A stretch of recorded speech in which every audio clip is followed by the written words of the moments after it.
ফুলকি ফোটানো মুখে অথচ করা লাগবে না। কেন? ভাত খা, ঠিক আছে? কি দিয়ে খাবো?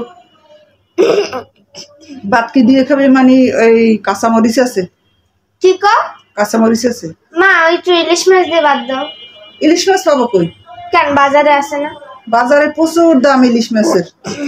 এখন তুই ইলিশ মাছ খাবি না কারেন্ট খাবি? ইলিশ মাছ। হ্যাঁ, ইলিশ মাছ। ইলিশ মাছ খাবি? ইলিশ মাছের বহুত দাম। ইলিশ মাছ দেয়া লাগবে ভারতে। ভারতে যদি ইলিশ মাছ না দিই, আমাদের দেশ থেকে যদি ইলিশ মাছ না যায়, তাহলে আর কারেন্ট চলবে না। তাহলে আর কারেন্ট দেবে না তারা। সত্যি? সত্যি না তো মিথ্যা, কারেন্ট দেবে না। আর ইলিশ মাছ না খাইয়ে থাকা যাইবে, কাঁচামরিচ দিয়ে ভাত খাওয়া যাইবে। এখন শোন, ইলিশ মাছ না খাইয়ে থাকা যাইবে। যদি ভারতে কারেন্ট না দেয়, ভারতওয়ালারা যদি কারেন্ট না দেয়, তাহলে আমরা গরমে থাকবো কেমনে? ঠিক আছে? এখন তুই সিদ্ধান্ত কর, ইলিশ খাবি না কারেন্ট খাবি? আমি খাবো কার।